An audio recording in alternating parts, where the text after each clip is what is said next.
him decades of distinguished service in intelligence, strategic affairs, and national security landscape.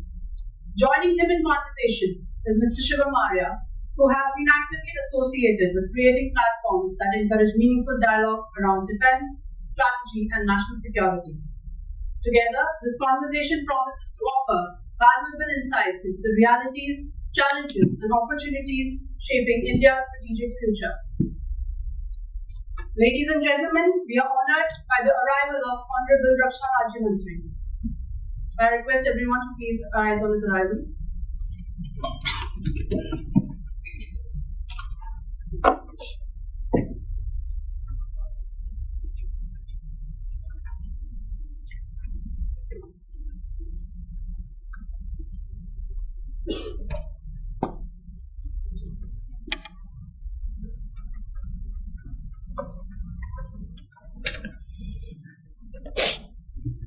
I now request Mr. Shivam to kindly take the conversation forward.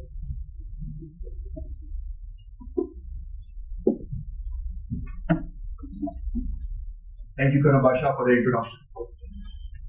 Welcome, Honorable Rajya Mantri. Thank you for being part of this. Sir, welcome to Kalanka's People Go. It's a privilege and honor for me to have this fireside chat with you. From the very beginning, I'm very intrigued on the subject of intelligence, the matters of statecraft and national security. And I'm grateful to be sitting with you. And now you are heading National Security Advisory Board. To begin with, I want to understand and help the audience understand what a person like you perceive what's happening around the globe at the moment. Thank you, Shivam. Thank you for having me in this talk. First of all, I'm pleased to be Arya and Namaskar to all the delegates who are here. Let me first start by explaining what exactly changes agency. That will give a backdrop of what our activities are and how to go about doing them. So, as the word itself suggests, it's an advisory board to begin with. And apart from looking at the long-term perspective, we also look at the processes and whether by tweaking those processes we can do in more efficiency on the road to partnering with development. So that is where we stand right now. And as I said, that it's an advisory board, and the members bring in their very rich experience, which they have gained over their careers, and we have a great, I would say, spectrum of experience from the armed forces, from the technology side, from the diplomat. I mean, you have a situation where a board which covers almost the entire range of national security is very good. So that is really But the world as we see right now is in a geopolitical influx. How do you, someone like you with so much experience in intelligence, and you were former chairman RAW in DRO and now NSAB, how do you perceive the world? Well, goes without saying that it's a world which is very difficult to make sense of at this stage. But having said that, there are certain trends that one can see. And one of them which comes out very starkly is that the whole equations across geographies, they are changing. And we have to find our place under the sun in those changing equations, in those changing geographies. It's very difficult to say where we need to anchor. The anchor has to be within self-sufficiency, as we say. But the fact remains that you can't do without partnership. And partnerships which are basically stable, which add value to both the countries, and are trusted. So that is very, I would say that at the moment. So you mentioned that the NSAB brings together military, diplomatic, intelligence, and police minds together. Some of them are sitting amongst us as well. How do you build a common threat picture across institutions that are currently built to protect their own lanes, sir? I would put it in a very broad way, in the sense that any issue that comes up before the NSAB, you find, as I said, a variety of perspectives to look at that. And I'll give you an example, an issue that may be, having a certain outlook from the diplomatic angle, would have a different connotation from the internal security point of view, and vice versa. So that is the kind of, you can say that we bring the perspective on the table from a variety of things. And we put it across the government, now, and basically it is through the NSAB.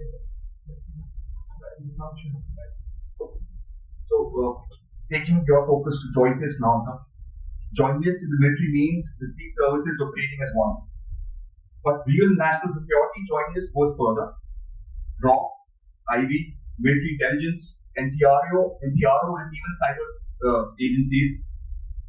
From your experience leading RAW and now NSAB, where are the genuine gaps in the wider intelligence military integration, and how do we achieve the whole of nation approach? That's a very good question and a difficult one to answer also. But let me put it very certainly that jointness does not mean drawing up of complete SOP.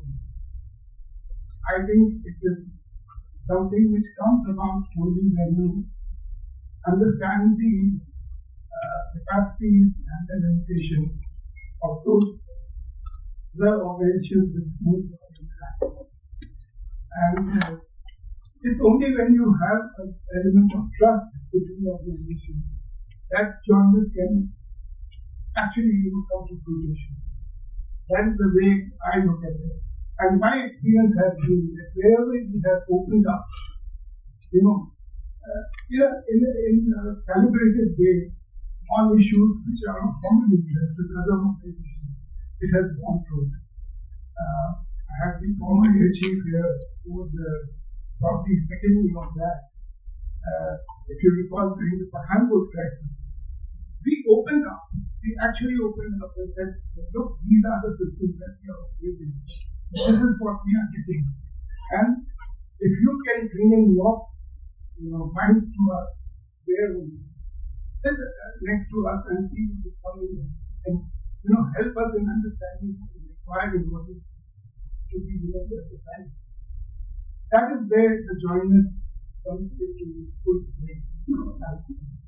So coming back to your question, I think jointness, apart from doing exercises together, it is more about understanding the capacities and also the limitations, so that your expectations from the other organizations don't go up.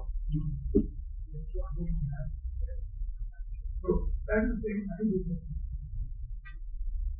Since we talk about intelligence, and now we see a lot of cognitive warfare, the conflict that we are seeing around the world, there is a part of disinformation and influence operations are also now frontline tools of adversarial strategy.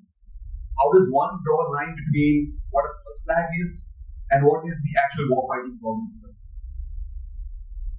No, I would consider challenges to our cognitive domain as something which cannot be distinguished between warfighting and what we do can on otherwise. Because once the negativity seeps in, it's very difficult to pull it out from the cognitive domain, and you have to make certainly extra efforts to fight it out. So I would like to make this distinction. Once you see a threat to your cognitive domain, whether it is, conflict situation or otherwise, even in the normal circumstances, I would take it very seriously. But how do we protect ourselves from the false information? And now that we see a lot of AI images, videos coming in public, and more false, there's less truth than the reality. No, there's technology which can be brought to bear in this. But apart from that, you need a centralized structure to do that. You need to have some kind of dialogue with the media also. Because, if you see last time what happened during Operation Sindhu, it is the media which created all the question marks or the credibility of the information that comes from. So, I think you need to have a very holistic view and get all the stakeholders on one platform or on the same page on this issue. And I think the government is quite seized on this problem. And I'm sure that we've got some modus learning from this. So you mentioned Pahalgam attack and the importance of strategic communication in today's time. And from a national security architecture standpoint, what does an attack like this reveal about the gaps that we need to close at the moment? So, it's very difficult for me to say because I'm not privy to, as I said, we don't have access to classified information or anything like that. It's basically on the basis of our own experience. So, whether there was a gap between receipt of information and actual, it's very difficult to comment on that. But having said that, there is, I think, enough force to tackle such issues, whether it is relating to integration with among the agencies, operationalizing certain specific threat assessments. I think there is a lot of fusion and respecting the so whether the gaps were there or not, it's probably very difficult to comment.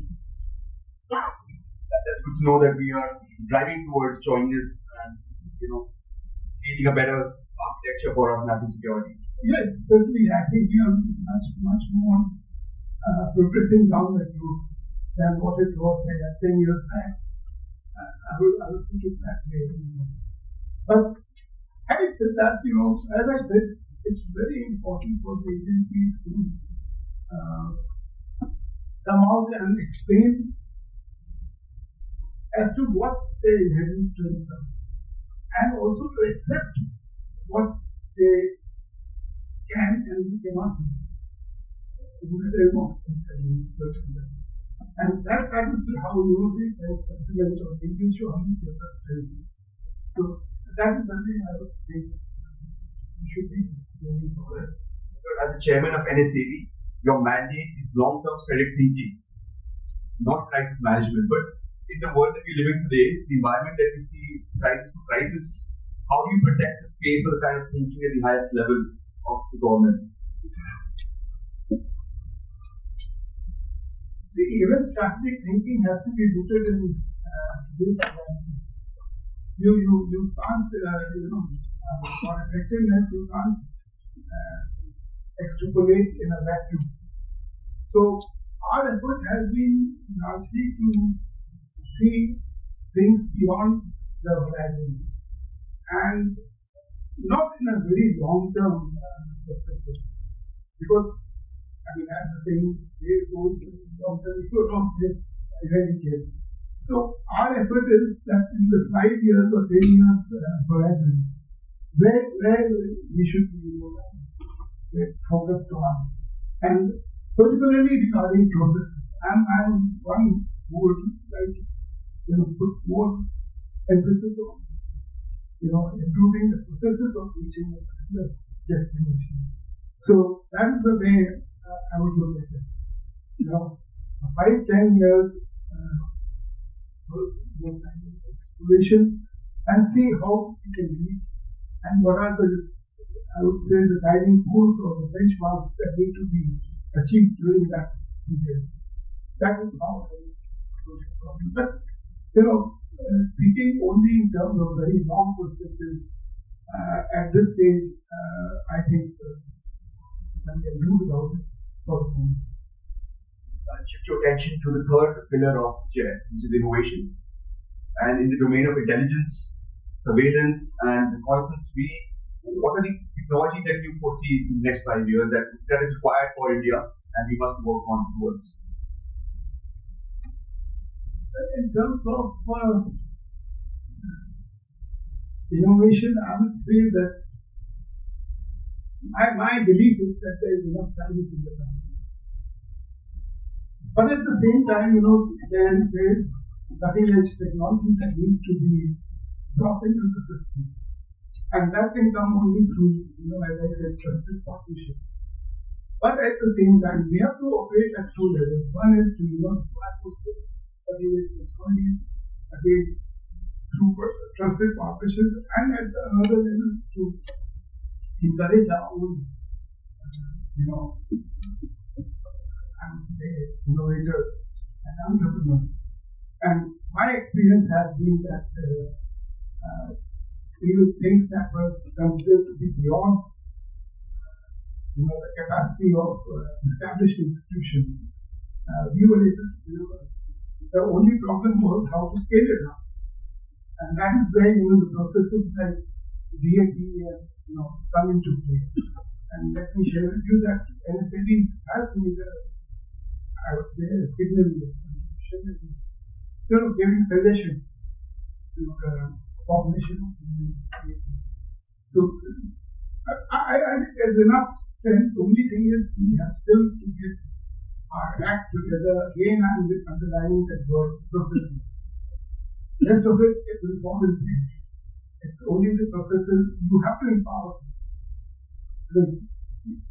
I'll give you one small example which will kind of illustrate it. You appoint somebody as a chairman, you give him financial power, but then you have the financial advisor on his head questioning him as to why he is taking that position.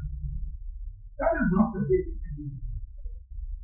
And I'm very clear in my mind on that. So that is what I say. Otherwise, there's nothing which is lacking. I say it with all conviction. There's nothing which is lacking within our scientific community, within our establishment, whether they are located in different organizations. But the only issue is how you get your act together in terms of financial empowerment, in terms of accountability. These are the areas that we need to be looked at. So you're saying that we need more financial empowerment to no, the financial powers are there, but then you have to look at the processes. If the person in position is not able to extend those powers or has hesitation, another example I will give you. Why is it that we are shy of promoting our own investment? I mean, today, I have seen the period when I joined service. I'm sorry, I'm speaking almost. When I joined service as a young SP, it was considered interesting to be associated with any business. Today, the situation is quite different. And I keep telling my colleagues, please interact and please put forward any good proposal. Don't hesitate. Nobody is questioning you unless we know you go off the road. And particularly in this government, nobody is raising questions as to why you are taking the decision of people. So, what is holding us back? It is just, sheer inertia, I would say, desire to, be cautious. This is not the way that you are facing existential challenges, not the word threat, institutional, but challenges. And you can't face those challenges with this kind of mindset. That is wrong. What I've understood is that we need to be more risk oriented. We need to take more risks in order to you have been placed in a position where you are expected to, understand the risk that risk management is part of your job. It is not as if you're being given a carte blanche and you go around doing things the way you want without telling your mind. That's not the way to go about it. Like I said, I can continue my questions. This subject is really fascinating to me, but I'll give the opportunity to the audience as well, with your permission, for a couple of questions if anyone has for sir. Please. Never mind.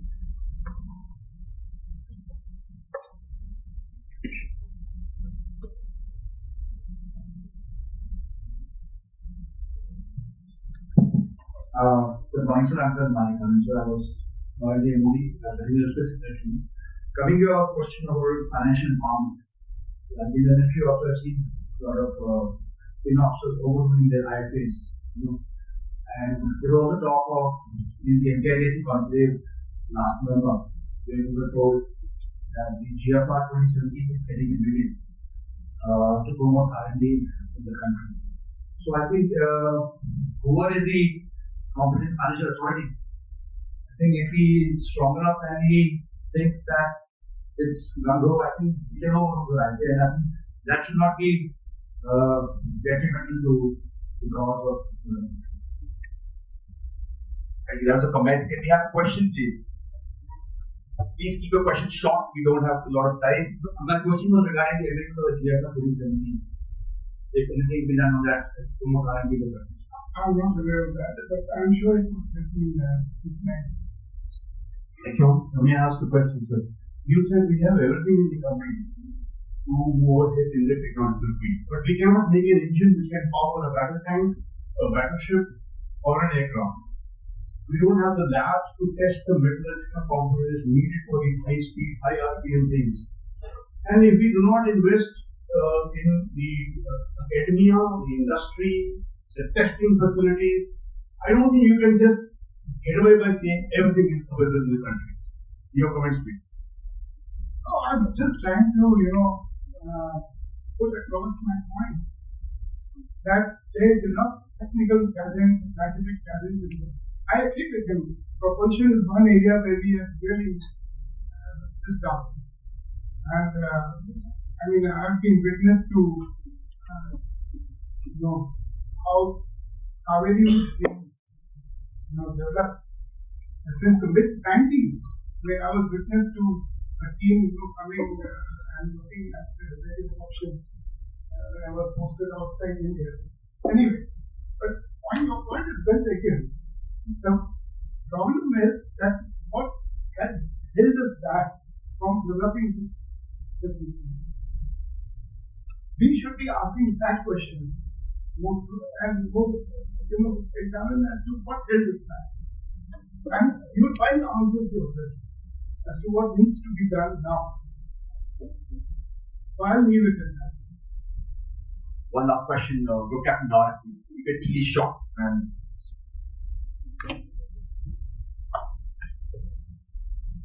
So this is again about centralized propulsion systems with critical technology.